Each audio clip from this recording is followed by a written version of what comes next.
बोले एक बिंदु को नाम के पंडित जी थे, ब्राह्मण थे, लेकिन वो इसकी तरह पापी नहीं थे। बोले तो बोले वो तो वेद विद्या में प्रवीण थे, पूजा पाठ कार्य कराया करते थे, भगवान की भक्ति में लीन रहते थे, सुबह के जाते थे, शाम को आते थे, यजमानों के यहाँ पूजा पाठ कराते थे। एक पत्नी है जिनका नाम है चंचला देवी, बड़ी साध्वी पत्नी है, लेकिन कहते हैं कि वो पंडित जी पूजा पाठ कराने जाते, ब्राह्मणों के कुछ कर्म बताए गए, वो है 6 प्रकार के। पहला कर्म है शिक्षा लेना, दूसरा कर्म है शिक्षा देना, तीसरा कर्म है यज्ञ करना, चौथा कर्म है यज्ञ कराना, पांचवा कर्म है दान लेना और छठवां कर्म है दान देना। इन 6 कर्मों में से एक भी कर्म कमजोर है तो जो ब्राह्मण इस कार्य को करता है, जो ब्राह्मण है उसके कुल का नाश हो जाएगा। कहते हैं पंडित जी रोज पूजा पाठ कराने जाते थे, नए नए लोगों से मिलना जुलना होता था, उनके 5 कर्म पक्के थे दान लेने तक, लेकिन कंजूस ज्यादा थे, कभी दान करते नहीं थे उसमें से। और बुद्धि ऐसी खराब हुई, कहते हैं उन्होंने पर स्त्रियों की ओर आकर्षित होना प्रारंभ कर दिया। दान का धन है, ये तो करेगा बुद्धि खराब अगर इसको सत्कर्म में नहीं लगाया गया। कहते हैं बदनामी समाज में होने लगी पंडित जी की और लोगों ने उनको त्यागना प्रारंभ कर दिया। ऐसी बातें कभी छुपती नहीं है। चंचला देवी के कानों में जब वो बात पहुंची तो उन्होंने एक दिन पतिदेव से पूछा ही था, बोले स्वामी ऐसी कौन सी गलती हुई है हमसे जीवन में जो आप मेरा परित्याग करते जा रहे हैं और पर स्त्रियों की ओर आकर्षित हो रहे हैं, ऐसा क्यों? तो पंडित जी को बड़ा बुरा लगा, उन्होंने उल्टा उनको मारा पीटा, जवाब कुछ नहीं दिया, उल्टा मार पीट और दिया। धन्य हो पहले की माताएं जो लड़ लेती, भिड़ लेती, पिट लेती, कुट लेती, फिर भी उसी छत के नीचे उसी व्यक्ति के साथ रहती। अगर आज के समय की होती ना, दायरी के नाक में दम कर देती, धमकी और देती है आज की तो बुलाऊं भैया को, हाँ भैया की धमकी और देती है साहब। पहले का जमाना कम पढ़ा लिखा जरूर था, लेकिन कभी पहले जमाने में रिश्ते नहीं टूटा करते। आज का जमाना जितना पढ़ा लिखा है उतने ही रिश्तों में दरार है साहब।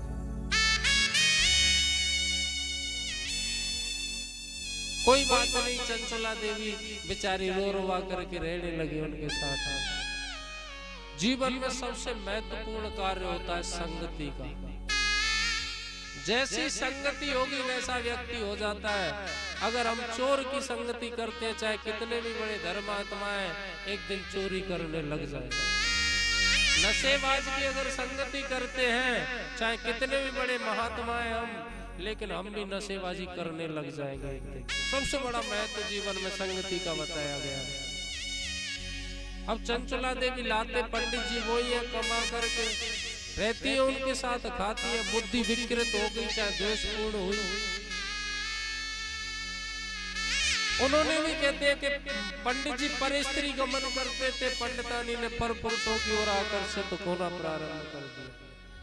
माताओं की बात समाज में बहुत जल्दी फैलती है। पंडित जी को पता चला, क्रोध में आए और पूछने लगे पंडितानी जी से, बोले ये क्या सुन रहा हूँ, पता है आज तुम्हारी वजह से मुझे समाज में गर्दन नीचे करके चलनी पड़ रही है, नजरें झुका करके चलना पड़ रहा है। चंचला देवी बोली ऐसा क्या कर दिया स्वामी मैंने, हुआ क्या है बताओगे? बोले समाज में ऐसे ऐसे बात बन रही है तुम्हारी और मैं जानता हूँ वो सही बात है। तो बोले उससे क्या हुआ? बोले बदनामी हो रही है मेरी। बोले स्वामी मुझे समझ में नहीं आया कि ये समाज दोगला कैसे है, और आप भी दोगले नजर आते हो। मैंने यही बात आपसे एक बार पूछी थी जब आपकी समाज में बात हो रही थी कि आपने ऐसा क्यों किया, तो आपने मुझे उसको भली भांति समझाया नहीं, बल्कि मुझे मारा पीटा हो। और मैं कौन सा बुरा कर्म कर रही हूँ जिसे मेरा पतिदेव कार्य को कर रहे हैं, उसी कार्य को तो कर रही हूँ, उसी में तो सहयोग कर रही हूँ। अब बिंदु को बोले तो बोले, क्या गलती तो उन्हीं की थी। वो कहना कुछ और चाहते थे, मुंह से कुछ और निकल गई। बोले देवी ऐसा कार्य करना चाहिए जीवन में जिससे 4 पैसे घर में आए। वो दिमाग पर उल्टा ले गई, उन्होंने वैश्यावृत्ति का कार्य प्रारंभ कर दिया। लेकिन वैश्यावृत्ति का कार्य कब तक चलता है? जब तक मुख पर चमक होती है। जब मुख से चमक गायब हो जाती है, कोई पास में फटकता नहीं है ग्राहक। समय आने पर बिंदु पंडित जी की मृत्यु हो गई और बुढ़ापे, कहते हैं वृद्ध अवस्था में माता चंचला पहुंच गई। शरीर वृद्ध हो गया, जर्जर हो गया। अब करे तो करे क्या। लेकिन कहते हैं जब बाबा अपनाते हैं, जरिया चाहे कुछ भी हो वो अपना तो लेते। मन विकृत हुआ और सुना उन्होंने कि बाबा की नगरी, कहते हैं संसार में कहीं पर मुक्ति अगर प्राप्त ना हो तो बाबा की नगरी काशी में जाकर के बस जाए। कहते हैं काशी की धरा पर जाकर के हर किसी की मुक्ति संभव है। शिव महापुराण की कथा कहती है हम काशी जाते हैं, भागीरथी स्नान यानी गंगा जी स्नान हम करते हैं। गंगा जल की आवश्यकता पड़ती है। सब जगह से जल लाया जा सकता है, सभी घाटों से, लेकिन काशी नगरी में जो घाट है वहां से जल लाना बिल्कुल निषेध है। वहां से जल लाने पर ही शिव महापुराण पाप बताती है, महापाप। क्यों? क्योंकि उस गंगा मैया में जो जीव जंतु रहते हैं, गलती से आपके उस बोतल में ना आ जाए, जल में ना आ जाए। जिस शिव को पाने के लिए, जिस मुक्ति को पाने के लिए उनको काशी की धरा मिली, उसे आप ले आओ घर पर, आपको उल्टा पाप लग जाता है। जो गलती से ले आए हो वो क्षमा मांग करके भोलेनाथ पर ही जाकर के चढ़ा जाए। सब जगह से जल लाया जाता है, लेकिन काशी के घाटों से जल नहीं लाया जाता।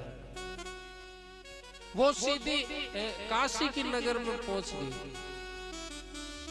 और काशी नगर में पहुंचे तो वहां तो साहब भोलेनाथ, यूं तो वो कण कण में है ही है, लेकिन वहां तो हर रूप में दर्शन होते हैं बाबा भोलेनाथ काशी। और वहां गई, पहले शिव की एक झांकी का दर्शन किया, हाथ जोड़ करके वो झांकी जैसे झांकियां बना देते हैं ना, उसको देखा। उसी को देख करके मंत्र मुग्ध हो गए वो चंचला मैया। हाथ जोड़ करके कहने लगे बाबा मुझे सेवा कर। वो बेचारे झांकी में थे, बोले भैया आगे चल। अब तो मन में उस झांकी को देख करके बोले सेवक रख ले। और सत्यता है कि भोलेनाथ से कभी अवसर पड़े मांगने का तो बिल्कुल मत मांगना, मांगना है तो सेवा मांग लेना, कल्याण हो जाएगा। मैं बाबा से कहता हूँ कि बाबा जीवन में कुछ मत देना, सिर्फ अपना सेवक बना करके रखना, क्योंकि इसकी भक्ति में ही आनंद है। कौन कौन बाबा महादेव का भगत बनना चाहेगा? चलो कोई बात नहीं, आज तो पहला दिन है, आपको चौथे दिन ही भगत बना करके छोड़ेंगे हम तो। ओ मुझे अपना सेवक रखना बाबा कालो के महका, तेरे शीश पे गंग विराज रही और गल सर्पों की मां। मुझे अपना सेवक रखना बाबा, अपना सेवक रखना, मेरे कालों के महका, तेरे शीश पे गंग विराज रही और गल सर्पों की मां। तेरे शीश पे गंग विराज रही और गल सर्पों की मां। मुझे अपना सेवक रखना, बोले अपना सेवक रखना, सब कालों के महका, तेरे शीश पे गंग विराज रही और गल सर्पों की मां। तेरे शीश पे गंग विराज रही और गल सर्पों की मां।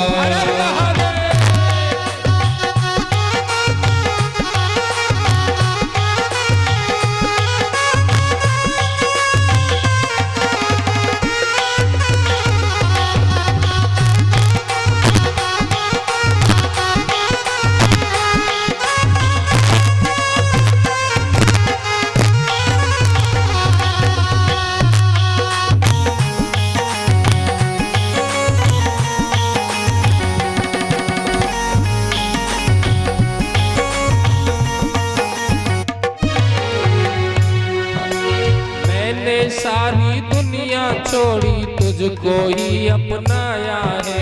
मैंने सारी दुनिया छोड़ी तुझको ही अपनाया है। मैंने सारी दुनिया छोड़ी तुझको ही अपनाया है। मैंने सारी दुनिया छोड़ी तुझको ही अपनाया है। तू देवों का महादेव संसार को तूने बनाया है। तू देवों का महादेव संसार को तूने बनाया है। ओ दुनिया के रखवाले, ओ दुनिया के रखवाले, अब सारे संकट का तेरे शीश पे गंग विराज रही और गल सर्पों की माँ। तेरे शीश पे गंग विराज रही और गल सर्पों की माँ। मुझे अपना सेवक रखना, बाबा अपना सेवक रखना, भोले कालों के महाकाल, तेरे शीश पे गंग विराज रही और गल सर्पों की माँ। तेरे शीश पे गंग विराज रही और गल सर्पों की माँ।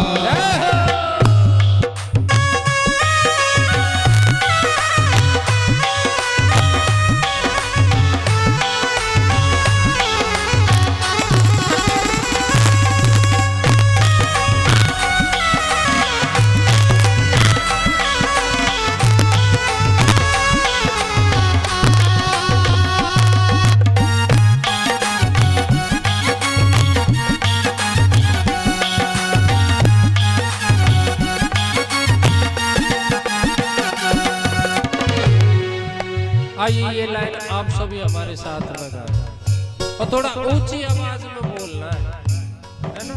और ताली बजाते हुए गाया करो भजन। ताली बजाने का फायदा होता है, दो फायदे होते हैं बताओ। पहला फायदा तो ये है कि हमारे आसपास में जो मक्खी मच्छर भटक रहे हैं, हाँ, ताली बजाने का। दूसरा फायदा कहते हैं हमारे हाथ में जो दुर्भाग्य की रेखा बनी हुई है वो भगवान के भजन में ताली बजाने से ठीक हो जाता है। और थोड़ी ऊंची आवाज में गाना चाहिए, कम से कम 250-250 ग्राम बढ़ा के। इसका भी फायदा होता है, आगे बताऊंगा। बाबा तुम्हारे तन की भस्मी धन दौलत से महंगी है।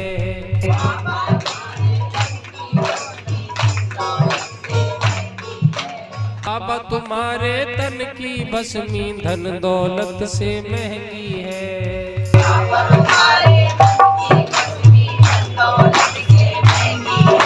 इसको भी मिल जाए समझो कृपा तेरी रहनी है।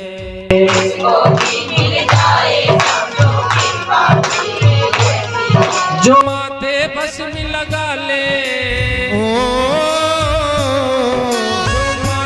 भस्मी लगा ले, उसे कर दे माला माल। तेरे शीश पे गंग विराज रही और गल सर्पों की माँ। तेरे शीश पे गंग विराज रही और गल सर्पों की माँ। मुझे अपना सेवक रखना, अब अपना सेवक रखना, सब कालों के महाकाल।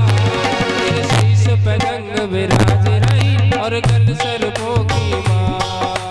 शीश पे गंग विराज रही और गल सर्पों की माँ। भजन किस किस को बेकार लग रहा है हाथ उठाओ। अच्छा एक मैया, अच्छा सबको लग रहा है क्या? सबको ही अच्छा लग रहा है। अब फिर तो बड़े भाव से गाया करो, ताली बजा कर करो, हाथ उठा के भी बजाया करो। इसके 3 फायदे कल बताऊंगा। हर हर महादेव।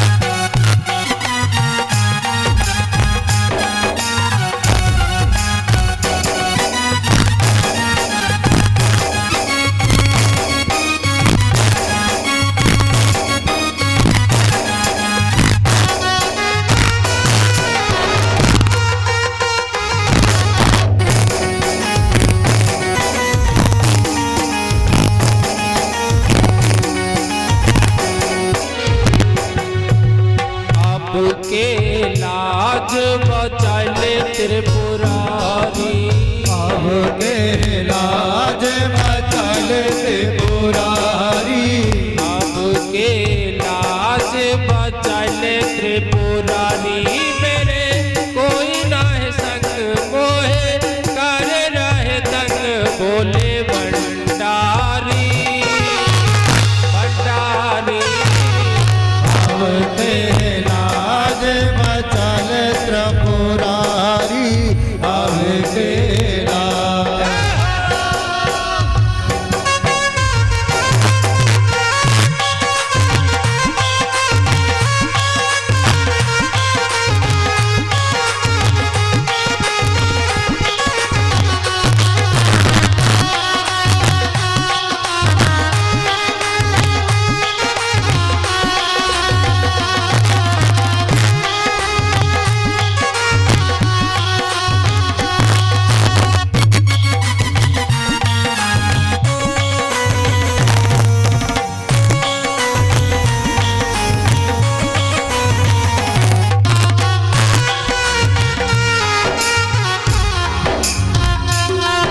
कोई शिव महिमा सुनता है जीवन सफल बनाता है। जो कोई शिव महिमा सुनता है जीवन सफल बनाता है। जो कोई शिव महिमा सुनता है जीवन सफल बनाता है। जो कोई शिव महिमा सुनता है जीवन सफल बनाता है। रमाकांत का सर्वस है तू तेरी महिमा गाता है। रमाकांत का सर्वस है तू तेरी महिमा गाता है। बाबा का हाथ हो सिर पे, बाबा का हाथ हो सिर पे, क्या कर लेगा मेरा काम। तेरे शीश पे गंग विराज रही और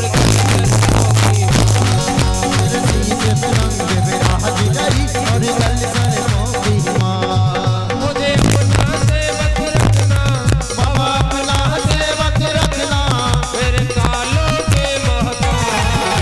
तेरे शीश पे गंग विराज रही और गल सर्पों की मार। मेरे शीश पे गंग विराज रही और गल सर्पों की माँ। तेरे शीश पे गंग विराज रही और गल सर्पों की माँ।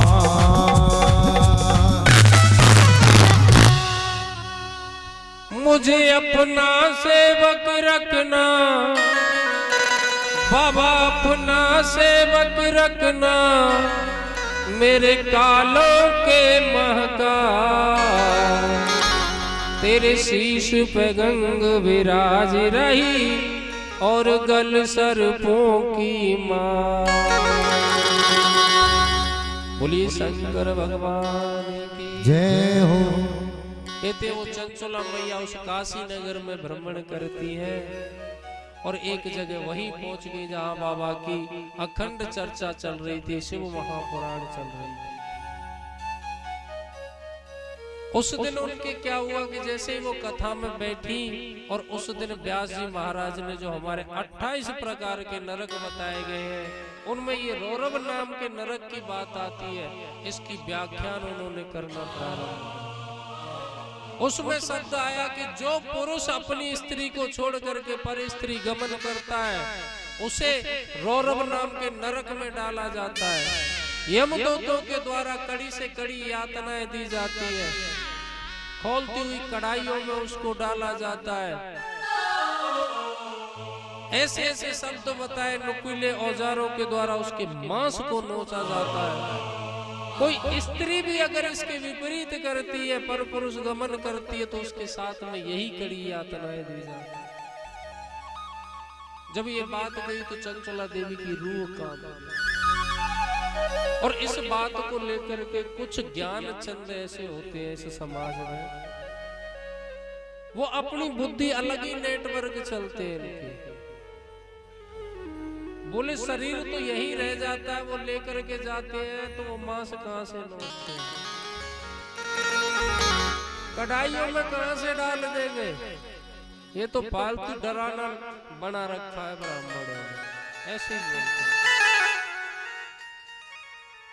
जबकि हमारी पुराण कहती है कि यहाँ से उनके प्राणों को लेकर के जाते हैं। ये यमदूतों को पता है कि शरीर वही छूट गया, लेकिन प्राणों को आभास होता है कि मैं सशरीर हूँ, मैं अपने मकान के सहित हूँ। ये जो शरीर में एक मकान है, और ये समझो कि हम तो किराएदार हैं। ये मकान खाली करना होता है, वो आत्मा दूसरे में प्रवेश करती है, दूसरा मकान ले लेती है। ऐसा ही होता है। उस आत्मा को ऐसा एहसास होता है कि मैं सशरीर हूँ। जैसे उसके साथ में वो यातनाएं दी जाती है, वही दुख वहां पर उसको प्राप्त होता है जो शरीर के साथ में। अब तो चंचला देवी एकदम से घबरा गई। शाम को कथा विराम हुई, प्रसाद लेकर के सब अपने घर मंदिर को गए और चंचला देवी व्यास जी के पास।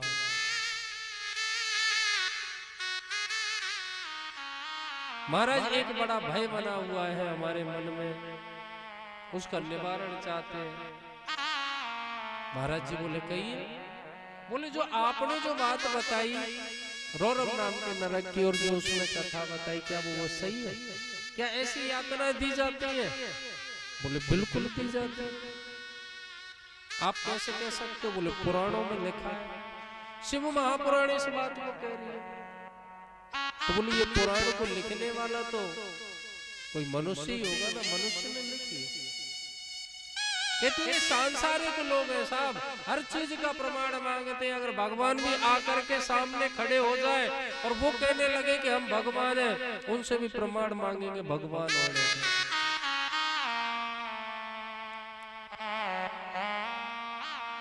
पंडित जी ने बड़े सुंदर शब्दों में समझा दिया कि परमात्मा के दर्शन करने वाला करोड़ों व्यक्तियों में से केवल एक होता है जो ब्रह्मत्व को प्राप्त कर पाता है। और जब वो परमात्मा के दर्शन कर लेता है उसका कंठ अवरुद्ध हो जाता है, वो कुछ बताने लायक नहीं रहता। वो केवल फिर अपनी भक्ति की मस्ती में लगा रहता है, संसार से कोई लेना देना नहीं होता। फिर भी हम मानते हैं कि शंकर भगवान है, विष्णु जी भगवान है, ब्रह्मदेव है, दुर्गा मैया है। किस आधार पर मानते हैं? एक श्रद्धा और विश्वास। इन पुराणों के आधार पर इनमें लिखा है कि इस नाम के भगवान फलाने के यहाँ प्रकट हुए, उसी प्रकार से हम मानते आए। चाहे कैसा भी व्यक्ति नास्तिक हो, एक प्रभाव बताओ भगवान होने का, चाहे कैसा भी नास्तिक व्यक्ति और वो कहीं से जा रहा हो और जैसे ही ऐसी जगह पहुंच जाए जहां पर मंदिर हो और उसे अचानक से पता चल जाए कि यह मंदिर है, जैसे ही सामने निकलेगा उसकी गर्दन अपने आप झुक जाती है। परमात्मा एक एहसास करने की एक शक्ति है अलौकिक, किसी को आकर के वो प्रमाण नहीं देते।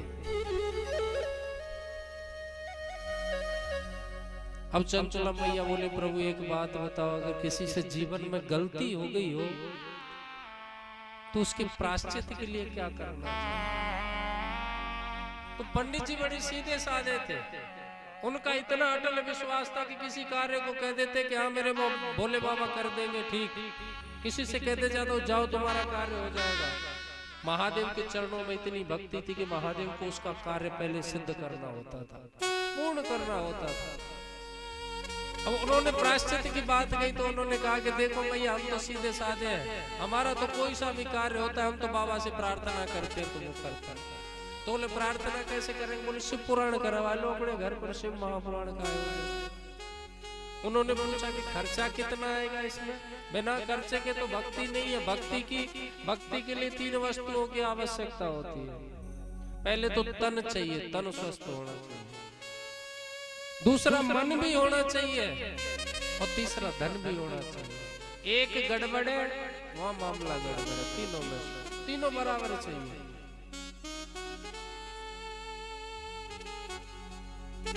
उन्होंने कहा तो बोले क्या प्रायश्चित करना चाहिए? बोले शिव महापुराण करवा लो। बोले खर्चा कितना आएगा?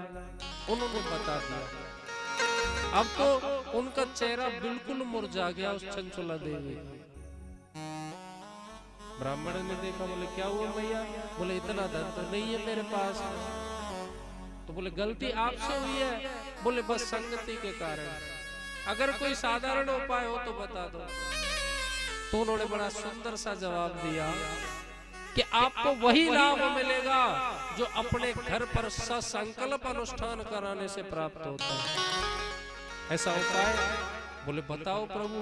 बोले जहां भी जन कल्याण की कथा होती है वहां पर जाकर के एक दिन का उसमें यजमान बनिए, पूजा पाठ का सामान स्वयं लेकर के आइए, अपने हाथों से पूजा पाठ कराइए, बैठ करके कथा श्रवण कीजिए, आसन लगा करके आपको वही लाभ मिलेगा जो संपूर्ण कथा अनुष्ठान कराने से मिलेगा। उसमें कितना खर्चा आएगा?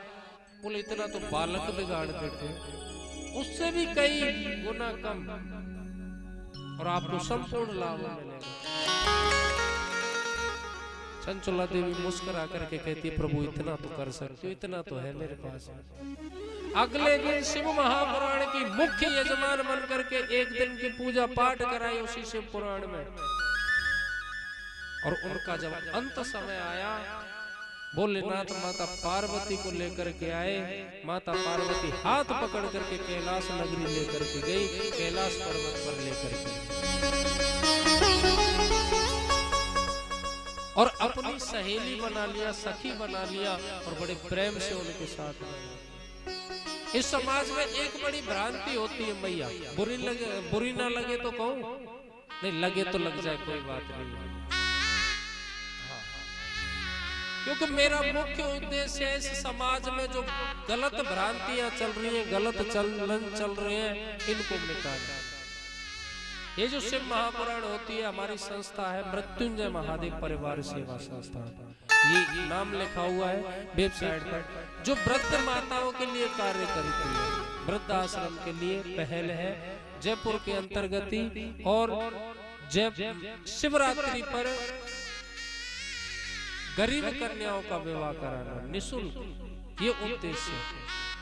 गरीब बालक जो शिक्षा से वंचित रहते हैं धन के अभाव के कारण, उसमें भी सहायता करते हैं। ये जो कथा करते हैं ये हम इसीलिए करते हैं जब हमारे पास फ्री समय होता है, जब बुकिंग नहीं होती। इस कथा से जुड़े हुए लोग हैं, उनका भी परिवार चलता है। कथा में जो कुछ आता है वो कथा से निकलता है, इनका सबका बचा कुचा उस वृद्धाश्रम के लिए, गरीब कन्या विवाह के लिए, उन बच्चों के लिए रखा जाता है। समाज में एक भ्रांति आती है, कहते हैं जब विवाह होता है वो दाम्पत्य जीवन में पति पत्नी कहलाता है। अगर पति गुजर जाए तो इस समाज में उस माँ को किसी और नाम से संबोधित करते हैं। किस नाम से संबोधित करते हैं? हाँ, विधवा, विधवा कहते हैं। और विधवा कहना तो चलो वहां तक तो मानते हैं कि कहीं तक ठीक है, लेकिन स्वयं के घर में शादी विवाह कोई शुभ कर्म हो, जिस संतान को उस माँ ने जनाए, जब वो संतान कहती है कि मैया ये शुभ कार्य तू आगे मत जाया कर, पीछे रहा कर, वो पूछती है क्यों? समाज के लोग कहते हैं कि विधवा अशुभ होती है, विधवाओं को शुभ कार्य में आगे नहीं आना चाहिए। कहती है कि नहीं कहती है? कुछ हाँ हूं तो कर दिया करो। उन माताओं को शुभ कार्य में आगे नहीं किया जा सकता। और एक और बात बताओ, मुझे तुम्हारे मुंह से सुनना चाहूंगा, ये शिव महापुराण है, ये शुभ कार्य या अशुभ कार्य? जोर से बोलो। शुभ कार्य ना। चंचला माता एक दिन की यजमान बनी। चंचला माता विधवा थी या सुहागण थी? सुहागण थी ना। शिव महापुराण की कथा कहती है कि एक दिन यजमान बनकर के अपने हाथों से पूजा पाठ कराया, बैठ करके आसन पर कथा सुनी और अंत में शिव लोक को प्राप्त हुई। शिव महापुराण कथा तो कहती है कि उसके यहाँ शुभ अशुभ कुछ नहीं है, और समाज कहती है कि अशुभ है। ये भ्रांति चली तो चली कहां से? अगर ये कुरीति अगर समाज में से बंद हो जाए तो मैं मान लूंगा कि मैंने जो शिव महापुराण में प्रयास किया था वो मेरा सफल हुआ। शिव महापुराण की अनुमति देती है कि माँ कभी अशुभ हो ही नहीं सकती साहब। ये तो जीवन का खेल है, पहले से निर्धारित होता है कौन किसके साथ में कितने दिन रहेगा। उस माँ का संबंध टूट जाता है एक व्यक्ति से तो उसको तो विधवा कह देते हैं, उसको अशुभ घोषित कर देते हैं। लेकिन बच्चे अनाथ होते हैं, उनसे तो कोई अशुभ संकेत नहीं करता, अशुभ नहीं कहता। तू भी तो अनाथ हुआ, जो माँ से कह रहा है कि आगे मत जाया कर, तू भी तो अशुभ हुआ। उसके बिना एक व्यक्ति के जाने से अगर किसी को अशुभ कहा जाता है, ऐसी कुरीति को निकाल देना चाहिए शिव महापुराण के अनुसार।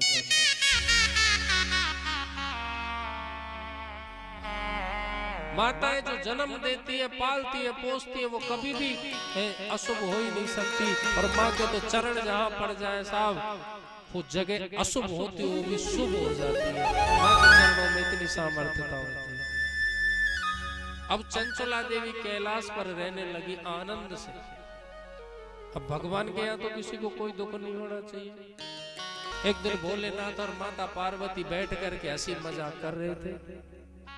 चंचला देवी की नजर पड़ गई, न जाने क्या मन में आया, और एक साइड में जाकर के कैलाश पर्वत पर छुप के रोने लगी, छुप करके रोने लगी। तो भैया सबकी नजरों से बचा जा सकता है, लेकिन भोलेनाथ की नजरों से कुछ नहीं छुपता। सबके दो आंख होती है, उसके तीन है। भोलेनाथ त्रिनेत्रधारी है। माता पार्वती से बोले चंचुला कहाँ है? बोले यही होगी, अभी तो यही थी। बोले उसको कोई दुख है, कोई कष्ट है कैलाश पर? भाई जीव को अगर कैलाश पर भी आने से कष्ट हो जाए, किस बात का कैलाश? माता पार्वती बोले कोई कष्ट नहीं है, मैं तो रोज पूछती हूँ। बोले जब उसको कष्ट दुख नहीं है तो वो रो क्यों रही है? बोले कहाँ रो रही है? बोले फलानी जगह जाकर के देख, छुप करके रो रही है। अब भाई व्यक्ति को कोई दुख होगा, कष्ट होगा, जब ही तो रोएगा, बिना बात के क्यों रोएगा? बहुत सी भैया बिना बात की भी रोती है। एक जगह की बात, जहां हम रहते एक बूढ़ी सी मैया रहती थी, दरवाजे पे बैठ करके और रोए, लाल आंख कर ली, आंसू पोंछती जाए और हल्की मार मार के रोए। मैं वहां से निकला, मेरी नजर पड़ी, मैंने क्या हुआ माता राम? अरे बोले कुछ ना, प्यास जी आंसू पोंछ के और होता। तो मैंने कहा रो क्यों रही हो, कई बात होगी? बोले कुछ नहीं। अरे बहु बेटा कहाँ है? बोले घूमवा गए हो। तो मैंने कहा अच्छा जी दुख बस से रो रही हो? बोले ना, मैं तो क्यों रो रही हो, कोई बात होगी तो? बोले कुछ ना, ठाली बैठी सोचो थोड़ा रो ही नहीं। हाँ, अब बिना बात के ठाली बैठी तो भजन कर ले, भगवान के भजन कर ले, एक से रोबा की क्या जरूरत है? अब चंचला मैया रो रही, माता पार्वती पहुंच गई, हाथ पकड़ा, उन्होंने कोई प्रश्न नहीं किया, हाथ पकड़ा और सीधी बाबा के सामने ला करके खड़ा कर। भोलेनाथ ने कहा, बोले चंचला कोई कष्ट कोई दुख? बोले नहीं। तो फिर रोना क्यों? बोले सही बात बताओ बाबा, जैसे आप पति पत्नी दोनों हंसी ठिठोली कर रहे थे ना, ऐसे किसी दिन मेरे पति भी मेरे साथ में किया। बस वो पल याद आ गया, इसलिए आंखों में आंसू। भोलेनाथ कहते लो पार्वती कर लो बात, कर लो। किसको याद कर रही है? जो जीवन भर इसका नरक बना करके रखा, हमेशा मारा पीटा ऐसे दुष्ट महापापी को। कहते हैं सनातन की नारियां सब कुछ बर्दाश्त कर सकती है, लेकिन पति के खिलाफ एक शब्द भी नहीं सुनती जो नारियां होती है, चाहे स्वयं का बाप क्या ना हो। आज चंचला देवी सामने खड़ी और भोलेनाथ कह रहे हैं वो महापापी नीच। चंचला देवी बोली खबरदार भोलेनाथ, आप होंगे संहार करता, मुझे नहीं रहना आपके कैलाश पर। जहां मेरे पति का अपमान हो, मेरे पति के खिलाफ शब्द बोले जाएं, खबरदार। जो एक शब्द और निकाल दिया आप होंगे भगवान। जैसे भी थे मेरे पति हैं और पति रहेंगे। अब भोलेनाथ की सिट्टी पिट्टी गुम, माता पार्वती की तरफ देख रहे। माता पार्वती इशारे से कह रही है, बोले झेलो तुम ही, मेरी तरफ क्यों देख रहे? बोले क्या करूं मैं इसका? मेरा मतलब चंचला वो नहीं है, मैं तो ये कहना चाह रहा था हमेशा उसने तुम्हारा जीवन दुख में व्यतीत किया। और रही बात पति आपके, तो वो संसार में आपके पति थे, यहाँ नहीं है वो पति। बोले कैसे भी थे तो सही। भोलेनाथ बोले चाहती क्या हो तुम वो बताओ, तुम्हारे मन की व्यथा क्या है वो निकालो तुम अब पूरी। हाथ जोड़ करके बोली प्रभु मैं जानती हूँ मेरे पति ने ऐसा कोई सत्कर्म नहीं किया था जिसे कहीं पर स्वर्ग मिल जाए। पाप कर्म किए थे, होंगे किसी नरक में ही पड़े। आप मुझे इतना बता दो कि अगर वो नरक में है तो किस योनि को प्राप्त हुए। भोलेनाथ बोले गंधमादन पर्वत पर भयंकर प्रेत बना पड़ा है, चली जाओ। गंधमादन पर्वत पर है। अब तो साहब चंचला देवी यूं खड़ी थी, हाथ छोड़ करके चरण पकड़ लिए। अब क्या हुआ? बोले बाबा आप जरा सोच करके देखो कि आगे जब आपकी महिमा गाई जाएगी लोग आपकी अवहेलना करेंगे। कैसे? बोले पत्नी को तो कैलाश में रख लिया और पति नरक में पड़ा। कहना क्या चाहती हो? मैं नहीं चाहती स्वामी प्रभु आपके खिलाफ कोई शब्द निकाले, इसलिए मेरे पति का उद्धार करवा करके उनको भी यही ले आओ। चंचला देवी कह रही है कि उनका उद्धार करके यही ले आओ। भोलेनाथ माता पार्वती की तरफ देखते, माता पार्वती मुंह फेर लेती है, बोले तुम जानो तुम्हारा काम जानो, क्योंकि ये करुणा किसी दिन ले डूबेगी तुम्हारी। सोचते हैं नहीं, और सही बात है, अगर भोलेनाथ किसी पर रीझ जाए, अगर अगला कुछ भी मांग ले, कभी मना ही नहीं करते, तथास्तु कहते हुए नजर आते। और प्रसन्न करने के लिए ज्यादा प्रयास नहीं किया जाता, इन पर एक लोटा जल चढ़ा दे तो प्रसन्न हो जाते हैं, दूध चढ़ा दे तो प्रसन्न हो जाते हैं, दही चढ़ा दे तो प्रसन्न, बिलपत्र चढ़ा दे तो प्रसन्न, आक धतूरा भांग जो संसार में किसी काम की वस्तु नहीं है वो चढ़ा दे तो प्रसन्न, और घंटा चुराने के लिए स्वयं चढ़ जाए तो प्रसन्न हो जाता है। एक ही आवाज आती है कि बता भगत तुझे क्या दूं। एक भगत तो ऐसा मिल गया ये चश्मे वाले जैसा,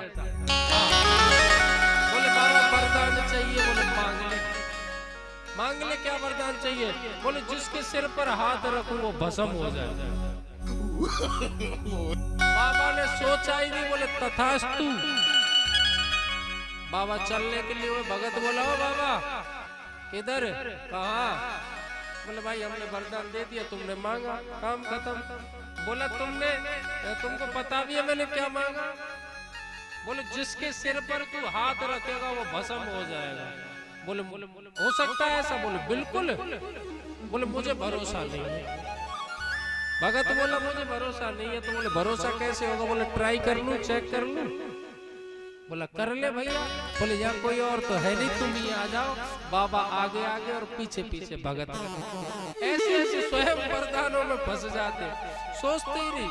माता पार्वती कह रही है तुम जानो तुम्हारा काम जाने, और वो चंचला माता कह रही है उद्धार करो प्रभु। दुनिया क्या कहेगी, कहते इस दुनिया के चक्कर में भोलेनाथ भी फंस गए, क्योंकि दुनिया का तो काम ही है कहने का, लेकिन उसकी भक्ति भाव देख करके। एक तुमरु जी नाम के गंधर्व थे, उस समय शिव महापुराण का वाचन वही किया करते थे। उन्होंने उनको बुलाया और बोला जन कल्याण के लिए आप गंधमादन पर्वत पर शिव महापुराण का वाचन करें, आयोजन करें, और बिंदुक नाम के उस जीव की मुक्ति प्रदान कराए। तुमरु जी बोले प्रभु बाकी तो सारी व्यवस्था मैं कर लूंगा, लेकिन एक बड़ी दिक्कत आती है, वो होती है मुख्य यजमान बनने की। मुख्य यजमान बनने कैसे, बोले जो आपका स्वरूप है शिव महापुराण, उसको धारण करने के लिए अगर किसी से कहो ना तो वो सामने ही नहीं पड़ता। मुख्य यजमान की व्यवस्था आप कर दो, बाकी व्यवस्था मैं संभाल लूंगा। और उसी आधार पर मैं शिव महापुराण करता हूं। आज के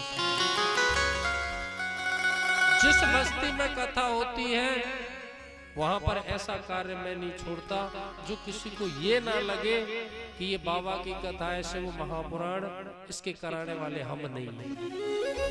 ये हम सब की कथा है। क्यों? क्योंकि हमारे भोलेनाथ की कथा है।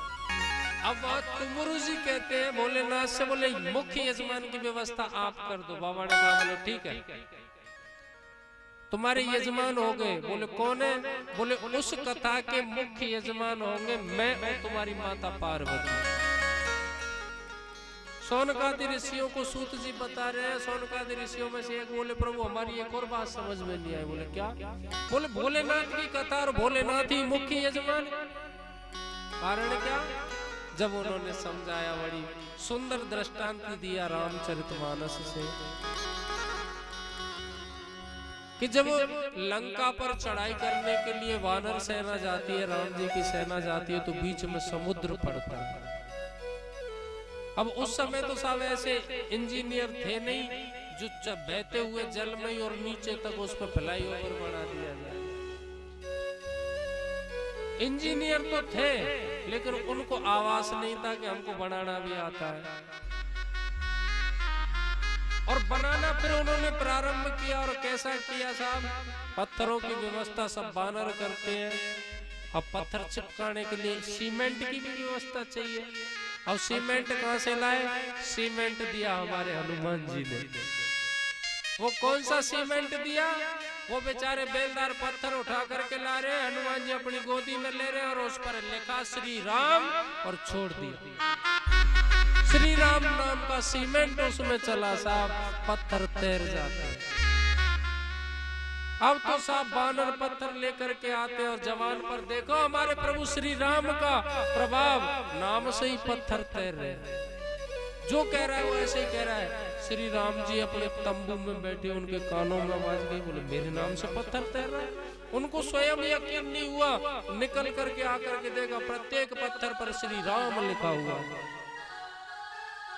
फिर भी कुछ मन में श्री राम के संशय था प्रभु के। समुद्र के किनारे गए, एक पत्थर उठाया, छोटा सा, जल में छोड़ा, डूब गया। दूसरा उठाया, फिर छोड़ा, डूब गया। तीसरा उठाया और उस पर अपना नाम लिख दिया, छोड़ा, तैर गया। ये प्रभु श्री राम जी कर रहे हैं इस कृत्य को। चौथा पत्थर उठाया, छोड़ा, डूब गया। पांचवें बार फिर अपना नाम लिख दिया, फिर तैर गया। और इस कृत्य को करते हुए हनुमान जी ने देख लिया, बगल में खड़े हो गए आकर के, पता ही नहीं चला राम जी को कब। जब बहुत देर उनको हो गई तो हनुमान जी बोले जय श्री राम, और राम जी एकदम से हड़बड़ा गए। हनुमान देख लाला, मेरी समझ में नहीं आया कि देख मेरे नाम से पत्थर तैर रहा है और मैं स्वयं छोड़ता हूँ तो डूब रहा है, कारण क्या है? बोले क्षमा करना प्रभु। आप क्या सोचते हो कि बड़े आप हो, ताकत आप में, क्षमा करना, आपसे कई गुना ताकत आपके नाम में है। जब तो कहते हैं राम से बड़ा है राम का नाम, भोलेनाथ मुख्य यजमान वाले।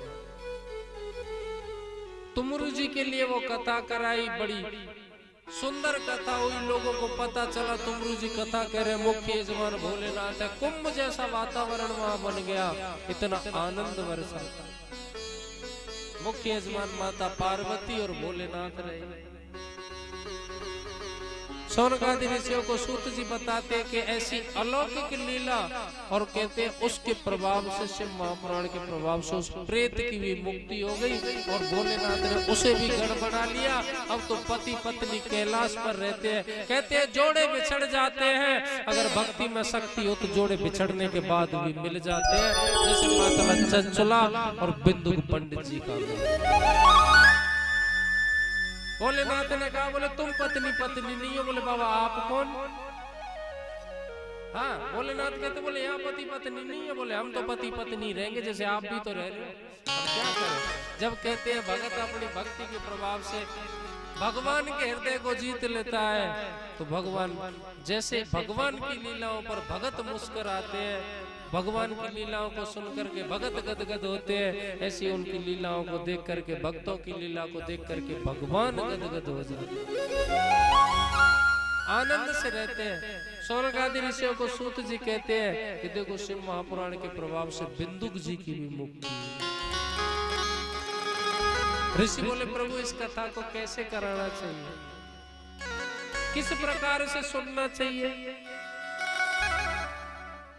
सूत जी महाराज बोले कि नियम संसार में होते हैं, महादेव के यहाँ कोई नियम नहीं। जब महादेव विराजमान हो जाए तभी शुभ समय प्रारंभ हो जाता है। कथा कैसे श्रवण करनी चाहिए? बोले कथा में कभी खाली हाथ नहीं जाना चाहिए। दो शिव महापुराण की कथा में अपने साथ में 3 चीज नित्य होनी चाहिए। 3 चीज क्या? बोले पहला तो है आसन, जो बैठने के लिए अपने घर से लाना चाहिए, क्योंकि पूजा में, आराधना में सबसे बड़ा महत्व बताया गया आसन का। जिस आसन पर बैठ करके पूजा पाठ किया जाता है वो आसन दूसरे के साथ शेयर नहीं किया जाता, ये भी ध्यान रखना। मंदिरों में जाते हैं हम लोग पूजा पाठ करने के लिए, उसी आसन को लेते हैं, हम करके गए, खड़े होकर समेट करके रख दिया, दूसरा आया उसी पे बैठ गया, ये सारा पुण्य इंद्र ले जाता है। इसलिए अपना आसन एक निर्धारित करें, आसन पर बैठ करके कथा सुने, जिस स्थान पर आसन बिछा रहे हो आप, बाबा का नाम मुख पर लेते हुए जबान पर हर हर महादेव 3 बार बैठ करके उस भूमि को जहां आप विराजमान हो प्रणाम कर करके बैठना चाहिए। और शाम को जब जाओ आसन को उठाने से पहले 3 बार ताली बजाते हुए हर हर महादेव बोलना चाहिए और बाबा को प्रणाम करके जाना चाहिए। दूसरी बात, हाथ में होना चाहिए बिल्व पत्र। दूसरा होना चाहिए बिल्व पत्र। बिल्व पत्र आकर के आप यहाँ शिव महापुराण पर चढ़ाएं, क्योंकि बिल्व पत्र साक्षात महादेव का स्वरूप है और बिल्व पत्र कोई साधारण नहीं, एक औषधि भी है। यहाँ चढ़ाइए। शाम को जब प्रसाद वितरण हो हमारे आचार्य जी से लेकर के आप प्रसाद रूप में जाओ और उसे पाना होता है। और तीसरा होता है प्रसाद। प्रसाद आपको वहां चढ़ाना होता है, शाम को वो वितरण हो जाता है। आपको व्यास गद्दी से 3 चीज बिल्कुल निःशुल्क मिलेंगे। एक तो बाबा की कथा व्याख्यान, दूसरा बिल्व पत्र और तीसरा रुद्राक्ष का जल। वो आप आरती होने के बाद हमारे आचार्य जी से लेकर के जाए। और चौथी एक और चीज मिलेगी, मस्तक पर भस्मी का त्रिपुंड। आज की तो कोई बात नहीं है, कल से पंडित जी से मांग लिया करो, बोले भस्मी का वो दे दो हमको, क्योंकि इसका भी बड़ा महत्व है भस्मी लगाने का। उसमें लाइन आई थी कि बाबा तुम्हारे तन की भस्मी धन दौलत से महंगी है। इसमें बाजार की भस्मी जरूर है, लेकिन इसमें वो भस्मी मिली होती है जो बाबा महाकाल पर भस्म आरती होती है।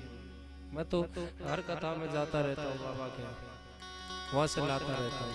बोलिए शंकर भगवान की। जिस बस्ती में कथा होती है सोनकादि ऋषि कहते हैं, सोनकादि ऋषियों को कहते हैं कि कथा की आरतियां होती है 4। एक जो मुख्य यजमान बनते हैं एक दिन के, प्रातः की एक आरती वो करवाते हैं। दूसरी आरती जब होती है जब कथा प्रारंभ होती है, जो सबके साथ में होती है। तीसरी आरती जब होती है जब शाम को कथा विराम हो जाती है, जो सब लोग करते हैं। और चौथी आरती होती है सायकालीन आरती। कहते हैं बस्ती को लोगों को 3 आरतियों में समय ना मिले मत जाओ, कोई दिक्कत नहीं है, लेकिन सायकालीन आरती में जरूर सबको सम्मिलित होना चाहिए। उसके लिए स्वयं का दीपक बना करके लाना चाहिए घर से। सायकालीन आरती में मिट्टी का दीपक, उसमें बत्ती, जब आरती होती है आचार्य जी माइक से कराते हैं, अपना दीपक जलाया और कर ली।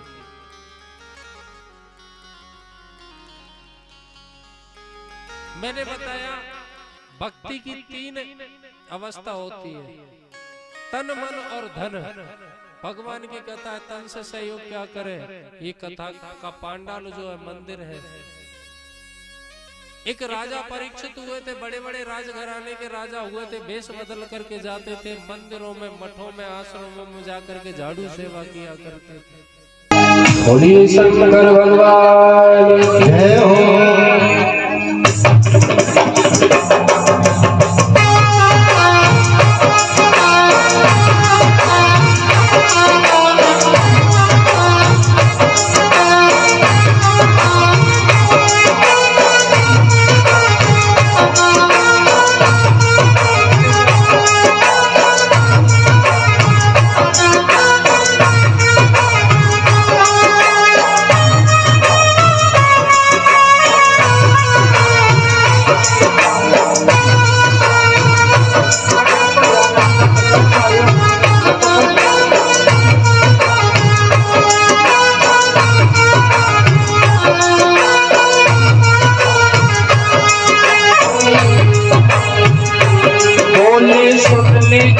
हमारी बाबा शरण में आया तारी। भोले सुन ले अर्ज हमारी बाबा शरण में आया तारी। भोले सुन ले अर्ज हमारी बाबा शरण में आया तारी। भोले सुन ले अर्ज हमारी बाबा शरण में आया तारी।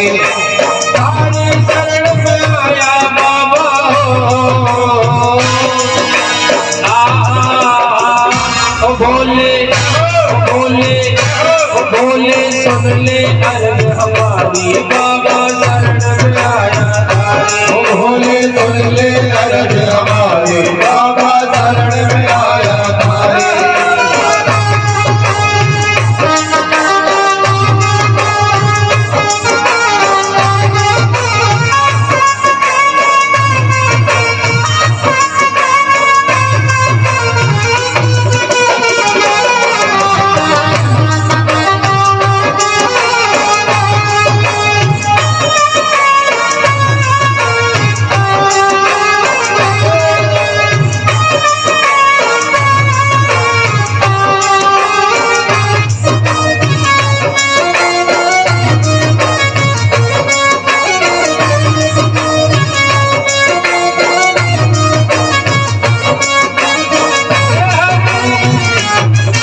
और समाया। तारी शरण में आके बाबा कोई और समाया। दुनियादारी सब मतलब की हो। ओ भोले ओ भोले ओ भोले सुन ले अर्ज हमारी बाबा चरण में आया तारे। ओ भोले सुन ले अर्ज हमारी बाबा शरण में आया तारे।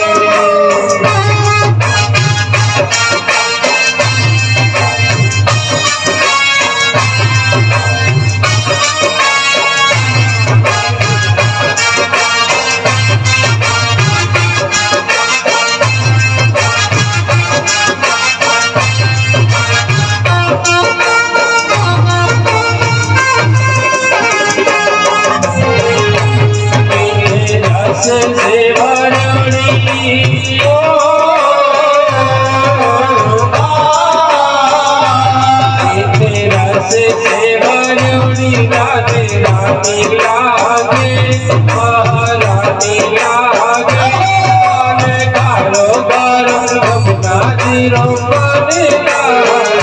हमारे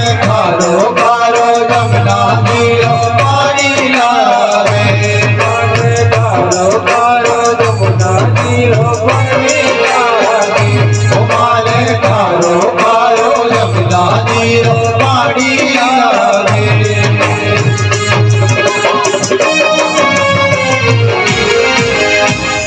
बोलिए शंकर भगवान की जय हो, श्री शिव महापुराण की जय हो, जगत जननी जगदम्बा मैया की जय हो। शिव महापुराण के अंतर्गत हर हर महादेव की आवाज लगाई जाती है। वो आवाज ऐसी होनी चाहिए कि अगर भोलेनाथ समाधि में भी बैठे हो ना तो उनकी समाधि खुल जाए कैलाश पर्वत में। हाँ, हर हर महादेव, हर हर वैसे दो बार बोलते हैं लेकिन हम 3 बार बोलवाते हैं। हर हर हर महादेव, है ना। और जो सबसे तेज बोलेगा उसको 1100 रुपए नगद इनाम के मिलेंगे। जी जी जी। नमः पार्वती पते हर हर हर